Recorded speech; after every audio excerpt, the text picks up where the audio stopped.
The narrative centers on a female Army officer who becomes the first woman to join the U.S. Navy SEAL training program. Despite skepticism from her superiors, she defies expectations by successfully completing the training, even as several male candidates drop out. The film begins with a Senate Armed Services Committee conducting an interview with retired Army officer Theodore Hayes, who is being considered for the position of Secretary of the Navy. The current discussion focuses on the limited roles available to women in the Navy, which Hayes attempts to justify.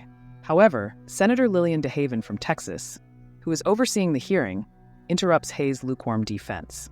She challenges his points, arguing that the Navy's treatment of women in the military has historically been poor.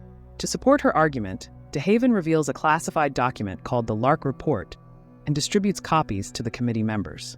She then reads aloud from the report, which includes statements from high-ranking Navy officials that depict women soldiers as less capable and are filled with misogynistic remarks. Following this heated hearing, the Navy quickly arranges a private meeting with DeHaven. She agrees and meets with officials from the Department of Defense, DoD, in her office. However, the DoD representatives are strongly opposed to allowing women into the Navy and have devised a plan to sabotage DeHaven's efforts. They propose an integration plan stipulating that if a female trainee can pass any evaluation program set by the Navy, she will be permitted to join their ranks. DeHaven recognizes this as a trap, knowing the DoD will select the most challenging training program to set an example. Despite this, she agrees, aware that the publicity surrounding the program will likely benefit her political career. Outside the Senate office, the DoD officials confer with Hayes to determine which training program should be chosen for DeHaven's female trainee. The decision is made to subject the female trainee to the U.S. Navy's Combined Reconnaissance Team (CRT) program, a notoriously grueling selection process in which nearly 60% of candidates drop out before the fourth week, with the third week being especially intense, known as Hell Week. The male officials are convinced that no woman will last beyond the first week. The story then transitions to a naval satellite monitoring room, where topographic analyst Lieutenant Jordan O'Neill is working to bring home a SEAL team from an active war zone. Communication with the team has been lost, and one official suggests sending additional support, a process that would take 18 minutes to reach the designated rescue point. However, O'Neill suggests altering the pickup location entirely. She argues that the SEAL team, made up of experienced soldiers, would likely seek out safer exits from the war zone. Even though direct communication has been severed, she believes they should focus on identifying a new rescue site. O'Neill quickly analyzes satellite images of the area and identifies a location that would cut the rescue time in half. Her plan is approved, and exactly 9 minutes later, the SEAL team reestablishes contact from the spot O'Neill had identified, leading to their immediate rescue and the prevention of a major disaster. Meanwhile, Senator DeHaven and her team review a long list of candidates for the Navy's CRT program. She dismisses a triathlete for being too lean and a champion powerlifter for being excessively muscular, almost man-like. DeHaven seeks a female trainee who fits traditional feminine standards to demonstrate that any woman can join the Navy, proving that women don't need to appear physically strong to succeed. Her attention is drawn to Lieutenant Jordan O'Neill, who has an impressive background as an Olympic triathlon contender and is also academically outstanding. Additionally, she embodies the traditional feminine appearance DeHaven is looking for. After a demanding day at work, Lieutenant O'Neill meets her fiancé, Lieutenant Commander Royce Harper, who is an operational officer in the Navy. He congratulates her on successfully navigating a difficult situation, but advises her not to get too deeply involved, reminding her that she is an intelligence officer, not a soldier. At that moment, O'Neill receives a call and is urgently summoned to Senator DeHaven's office. In the next scene, the senator presents O'Neill with papers detailing the CRT program and explains the significance of the opportunity. DeHaven tells her that if she successfully completes the training, it could pave the way for more women to join the Navy in the future. That night, O'Neill returns home and discusses the idea with her fiancé, Royce. However, he expresses serious reservations. He notes that the Navy CRT is an extremely challenging program that could leave O'Neill with lasting physical injuries. Additionally, she would have to share training and living quarters with men who would likely objectify her. Royce also warns that if she is selected, she could be deployed on active duty for an extended period, and he admits he might not have the patience to wait for her that long. O'Neill is hurt by his lack of support, feeling that her fiancé is underestimating her abilities and their relationship. Now more determined than ever, She decides to enlist in the CRT program to prove everyone wrong. A few days later, Lieutenant O'Neill arrives at the training center, where the commanding officer assigns her a separate room, away from the dormitory where all the male trainees sleep. Word quickly spreads that a woman has joined the program, and the male trainees are clearly displeased. That evening, when O'Neill enters the mess hall for dinner, she is met with scornful looks and misogynistic remarks from several of the men. The following day marks the beginning of the intense training. The commanding officer reminds everyone that most of them will not make it past the third week.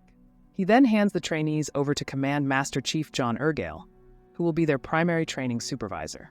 Ergale is an imposing figure who seems indifferent to the presence of a woman in the group.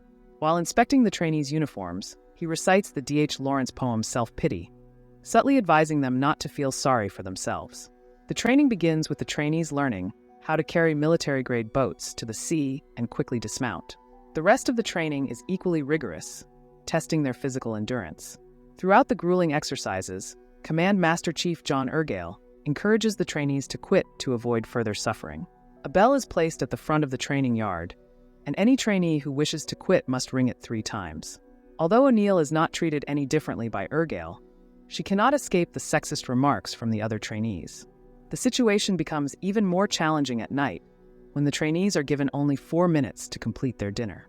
They rush to the kitchen, fighting for food, but just as they begin to eat, the trainers order them back to the training grounds. The trainees are forced to dump their food into garbage cans and continue their training on empty stomachs. This relentless routine continues into the next day. Morning turns into night as the trainees endure freezing sea water. Only after this ordeal are they medically evaluated and allowed to eat the same food they had thrown away. Despite the chaos, O'Neill manages to sneak a piece of bread into her pocket and eats the rest of the cold food. After dinner, Command Master Chief John Ergale orders the trainees to write an essay on why they want to join the U.S. Navy. However, this test is not as simple as it appears. As the exhausted and hungry trainees try to focus on their essays, Ergale plays soothing opera music to lull them to sleep. Anyone who falls asleep will be dismissed from the camp. O'Neill, however, takes a bite of the bread she had hidden earlier, which helps her stay awake during the test. 15 minutes later, Ergale returns to the room and orders the trainees back to the training yard to run an obstacle course that includes avoiding live fire. O'Neill is informed that she will be given a platform to help her jump over several obstacles. She protests, insisting that she wants to be treated exactly like everyone else. However, her complaints are dismissed, as the Army rulebook stipulates that the obstacle height for female cadets should be lower than that for their male counterparts.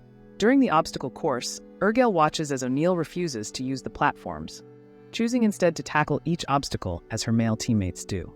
On the wall climbing challenge, she helps her teammates by letting them climb on her back. Despite her efforts to work as a team, her male counterparts do not pull her up the wall, making it clear that they still resent the idea of a woman participating in a traditionally male-dominated space.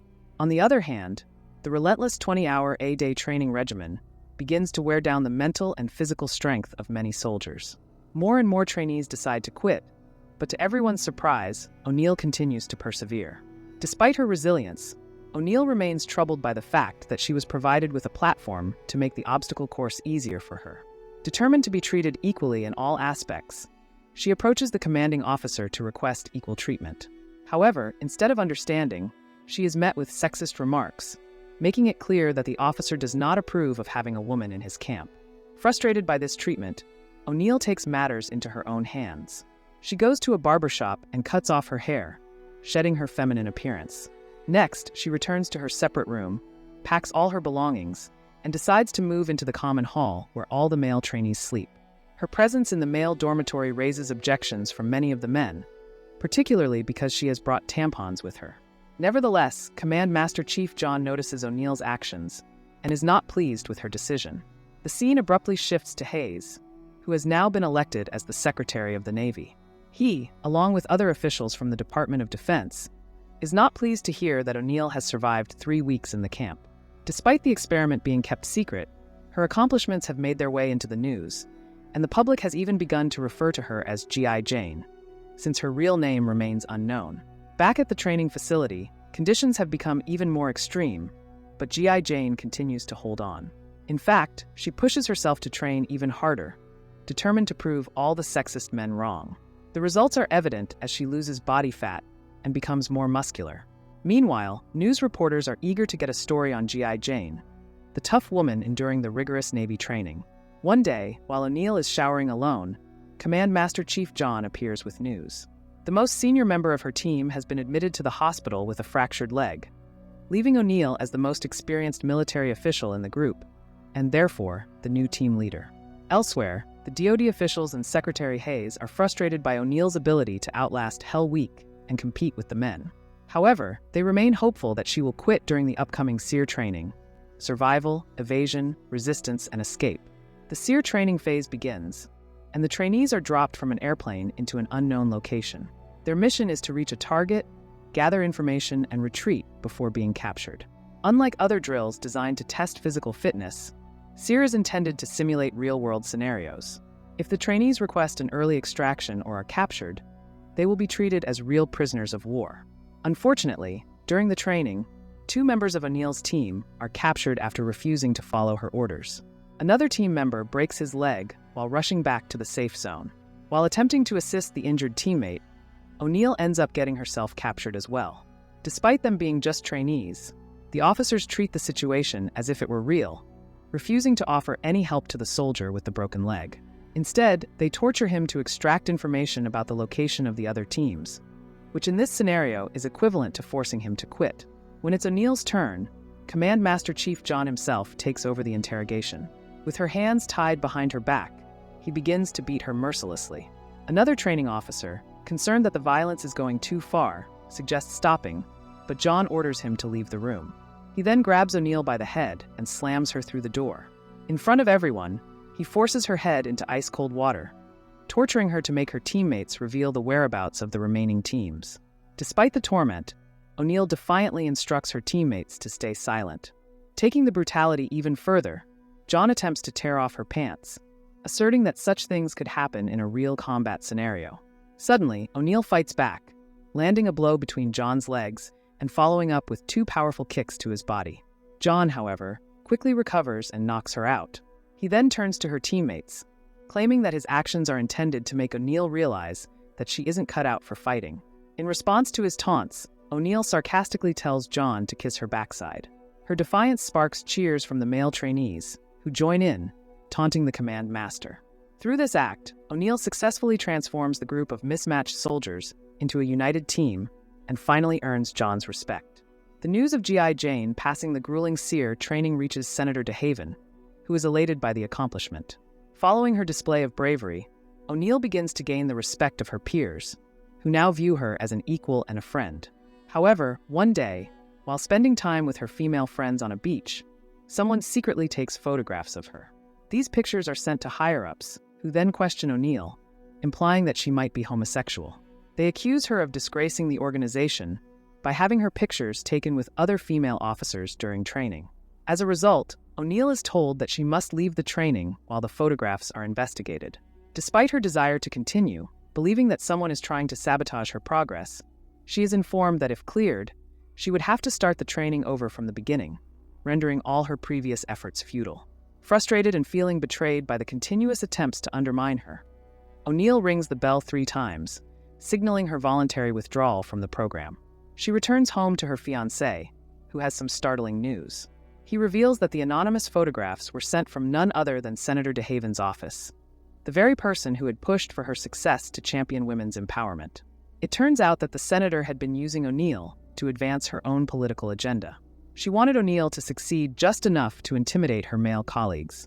However, when O'Neill was on the brink of passing, DeHaven turned her into a bargaining chip with the Navy to prevent military base closures in her home state of Texas. When O'Neill confronts the senator about this, DeHaven pretends to be unaware of any wrongdoing. But eventually, Senator DeHaven admits that she used O'Neill to gain political favors. Hearing this directly from the source, O'Neill threatens to expose her, warning that she isn't afraid to go to the press and reveal how the senator exploited a woman for her career. With that, O'Neill returns to training, where she is warmly welcomed by her peers, and the final phase of training begins. However, before the final training can commence, an emergency arises that requires the immediate assistance of the CRT trainees. An observation satellite powered by weapons-grade plutonium has crashed into the Libyan desert. A team of U.S. Army Rangers was dispatched to retrieve the plutonium, but their evacuation plan failed. Now, the trainees are sent to assist in the Rangers' evacuation. During the mission, O'Neill nearly gets spotted by a Libyan soldier. To protect her, John shoots the soldier, but this action blows their cover. The Libyan patrol now becomes aware of the U.S. military's presence, leading to a confrontation between the two forces. John James becomes separated from his team. When O'Neill sees the team's map, she realizes that the Master Chief is heading in the wrong direction, putting him in serious danger. O'Neill steps up and takes charge. She demonstrates her leadership and strategic abilities by rescuing the injured Master Chief with the help of her teammate McCool. Together, they pull him out of a kill zone filled with explosives.